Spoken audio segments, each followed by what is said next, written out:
Vienīgā reize, ko es atceros, kad es esmu bijis tiešām lepns ar mūsu valsts prezidentu, ir reize, kad pie mums ciemojās Turkmenistānas delegācija pagājušajā gadā. Ja?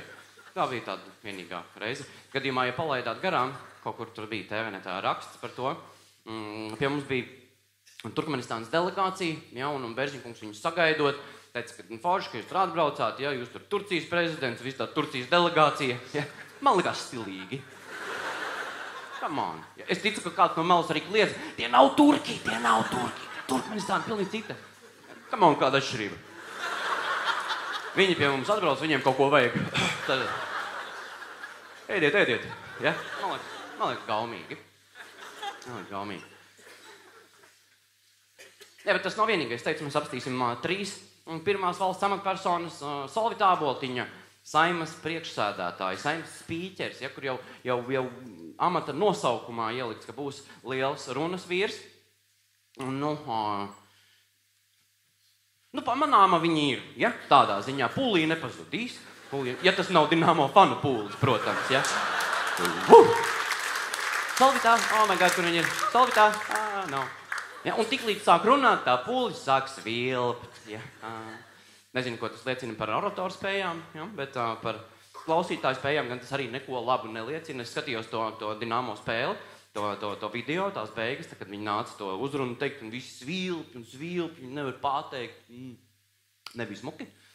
Ritīgi neatbalstu, nevis tāpēc, ka tas varētu aizvainot, ja, bet man likās, ka ritīgi varēja pārprast. Ja, redzēt, jo tur nebija tā, ka viņi svilp tā, beidz. Tur vairāk bija tāds, ja. Un es saprotu Āboltiņas kundzes samulsumu, ja. 10,000 čaļi vienkārši. Dažiem vienīga lieta, ko viņi domāja, pats, kas līdes nepaņēma. Varētu kaut ko un svārciņi vēl tā. Un viss ārējiem vienkārši.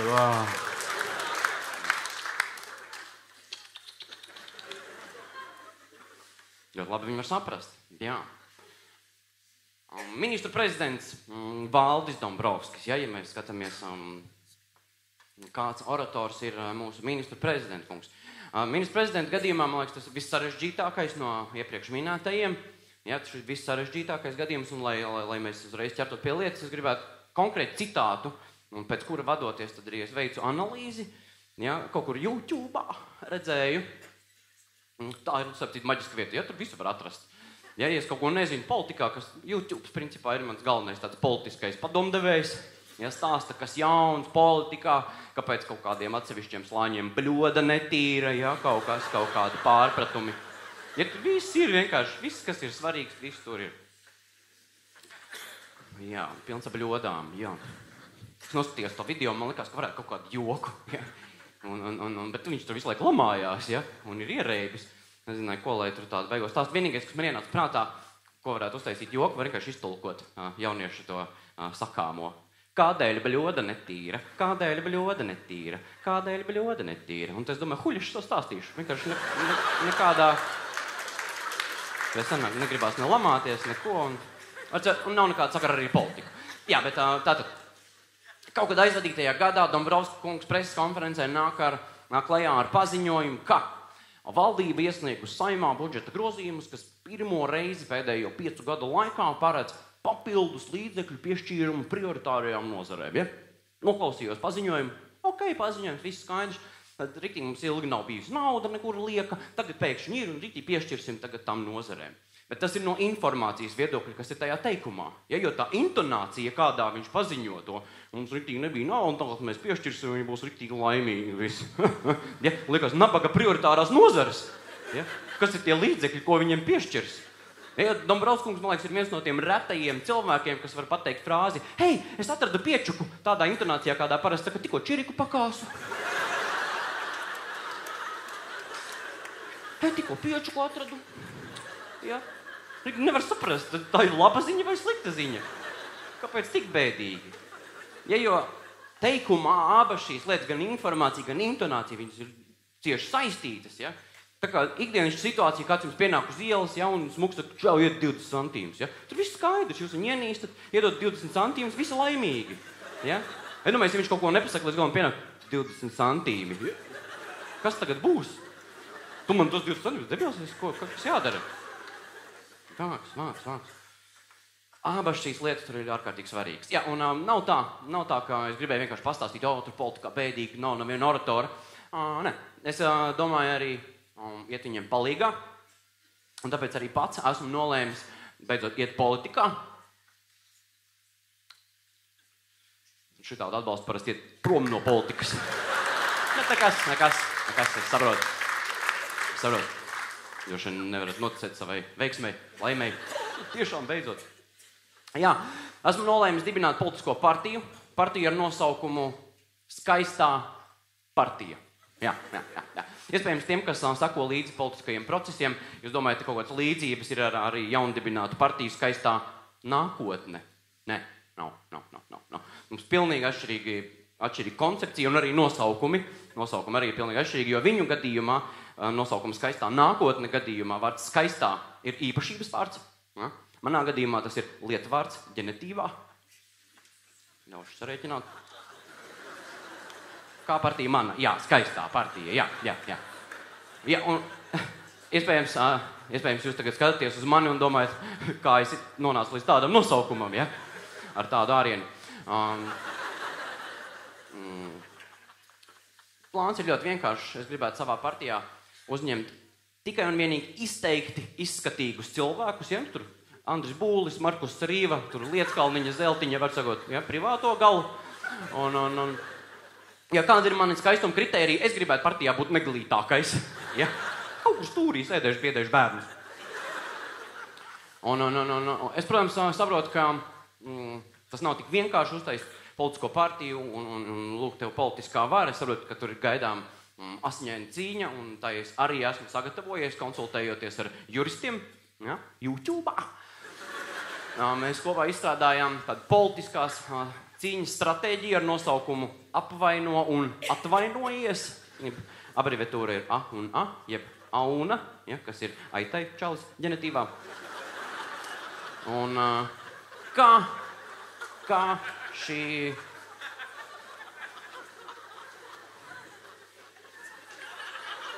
Tā ir politiskās cīņas stratēģija, lūdzu, neizsmējiet mani. Tā ir vienkārši abreviatūra, mazums izsmētīgi. Tātad, kā šī politiskā stratēģija darbosies, kā šī cīņas stratēģija darbosies, principā kā skan tā arī darbosies. Ja?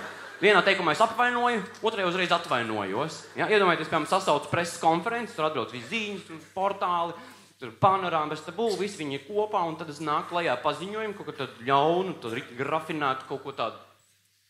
Kā no pilnīgi drošiem avotiem esmu noskaidrojis, ka katram otrajam politiķim vīrietim ir skudru oliņas. Ja? Un viss. Un uzreiz, atvainojiet, pārteicos un projām. Ja? Lūk, no juridiskā viedokļa neko piesieties nevar. Cilvēks pārteicās, un kas svarīgi publiski atvainojās uzreiz. Ja? Bet ko es panācu? Jūs jau padomājāt. Ja? Un tagad, nākamo reizi, kad jūs ieraudzīsiet kādu politiķi, pirmā lieta, ko jūs darīsiet, būs ārprāts. Kā viņš var paiet? Ja skudru, tad arī tikai divas. Jā. Vai būs labāk tajā brīdī, kad Skaistā partija nonāks pie varas? Nē, tas nav manos plānos, bet es gribētu, lai izklausās labāk. Lai izklausās daudz labāk, kā es to domāju. Iedomājieties, ja jūs skatāties, teiksim, Okartas akadēmiju, ja, ja pa televizoru iet Okartas akadēmiju, jūs televizoram izslēdzat skaņu, paņemat kaķi un rītīgi ņurcat viņu, ja. Redījumā it kā nekas nemainās, bet izklausās daudz labāk. Jā. Kaut kā tā, tā. Jā. Bet tās ir lietas, kas saistītas ar politiku, bet ja mēs paturpinām aizsākt to par komunikāciju un par oratoru spējām, ja, jo tas ir svarīgi, tās oratoru spējas, manuprāt, viņas ir ļoti noderīgas tajā komunikācijas sakarā, jo ik pa brīdim jau politikā arī pa kādam pozitīvam lēmumam tiek pieņemts, ja, kurš nekļūdās, ja kādreiz jau kaut kas arī nejauši tāds sanāk.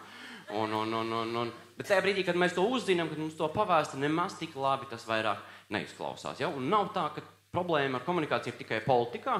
Man liekas, arī mums savstarpēji ir šādas tādas lietiņas, pie kā piestrādāt, ja? Jo mēs runājam par pa valodu, ar ko mēs kopā komunicējam. Ja jūs atceraties tādā senos laikos, ja kāds vēl ir no tiem laikiem, senos laikos cilvēkiem nebija valoda, ja, viņi sazinājās ar kaut kādām ja, un ar zīmēm, neko sarežģītu nevarēja pateikt, tur tad, burtiski tāds primitīvas lietas, ka, piemēram, es gribu ēst, ja. Vai man sāp kāja, skaņa tāpat, žests tikai cits, ja? vai es redzēju briedi, ja? Kaut kādas tādas lietas. Tajā laikā, lai cilvēki pateiktu, ka anonimitāte internetā ir tikai šķietamība, ja? Viņam vajadzēja nedēļu. Viņš nāca čipšiem un aliņus, būs baigi ilgi, sēžās 5 vārdi, ja? Un ārkārtīgi ilgi, ārkārtīgi sarežģīti. Un tādi cilvēki lēnām attīstīja šo prasmi sazināties, savstarpēji definēja lietas, deva tām vārdus. Ja, tad, no sākuma, protams, tikai svarīgākās lietas, tur penicilīns, ja, vai badmintona volāniņš, ja, skutelis. Var tādas pamata lietas, ar ko operēt, lai var savstarpēji sazināties. Tad lēnām viņi to valodu izstrādāja, un tagad jau mūsdienās mēs esam saņēmuši jau kolosālu komplektu pilnībā sagatavotu lietošanai. Ko mēs darām? Mēs šo komplektu saņemam un sarežģam. Ja? Lietojot, piemēram, tādas frāzes kā gandrīz 100%. Ja? Es domāju, cik tas ir? Ja? 28 arī ir gandrīz 100%. Protams, mazāk kā 56. Ja? Bet priekš kam? Viens ir gandrīz, ka mēs esam ceļā, otrs, ka mēs jau esam galā. Priekš kam viņus abus likt kopā? Ja? Darījums ir gandrīz 100% noslēgts. Cik tas ir noslēgts? Tas ir nenoslēgts darījums. Kāpēc mulsināt vienam otru? Slimnīcā tika ievests gandrīz 100% miris pacients. Ja? Ko jūs tā steidzāties? Varētu drusku pagaidīt, tad cilvēki grib atpūsties. Priekš kam? Vai kolosāla frāze ir ļoti unikāli. Ja mums tik daudz ļoti unikālas lietas ir apkārt, ja tā padomā. No kā es izdaru secinājumus, ka ir arī nedaudz unikālas, tad plus mīnus unikāli, tad vidēji unikāls. Vārds interesanti. Vienmēr, cik es atceros vārds interesanti, ir bijis vārds ar plus zīmi. Ja, tas vienmēr ir bijis pozitīvs vārds, bet ne vairāk, ne tagad. Ja, jo, teiksim, man bija rītīgi mocības skolā, es atceros, un mums bija jālas kaut kādi stāsti, ja, un tad prasīja, Jānīt, ko tu domā par stāstu? Es teicu, labs, normāli. Un teicu, Jānīt, ko nozīmē labs? Kas tad tev tur patika? Come on! Un tad es uzzināju vārdu interesanti, ja, un viss pilnīgi mainījās. Kā stāsts ļoti interesants. Mālocis, Jānīt, mālocis. Cik tu gudrs esi, jau 10. klasē zini vārdu interesanti, ja, un pilnīgi mierā. Bet tas vairs nav pozitīvs vārds, tas vairs nav. Tas pēdējais vārds, ko es gribētu dzirdēt attiecībā uz sevi, ja, tāds interesants čals. Vairāk bail kā rēcīgi. Ja vai jūs kādam uztais pusdienas pagatavojat un prasa, kā garšoja? Interesanti. Kas tas ir? Ne, dažas lietas atpazinu.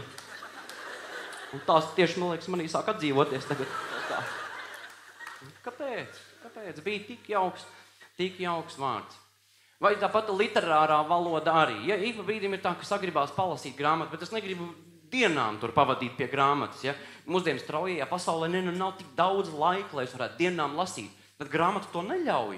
Ja, jo tur raksta tādiem teikumiem, kā, piemēram, telpā nebija pilnīgi nekā, komats, izņemot milzīgas baltas klavieres. Ja, man nav skaidrs, priekš kam? Kā tā? Jo kas notiek? Tajā brīdī, kad es izlasu pirmo daļu, telpā nebija pilnīgi nekā, es iedomājos pilnīgi tukšu telpu. Tad izrādās, tur vēl ir klavieres. Es to telpu vispār bez durvīm iedomājos. Man tagad ir jāizcēr durvis. Es nevaru viens ienest klavieres, man jāzvana čaļiem.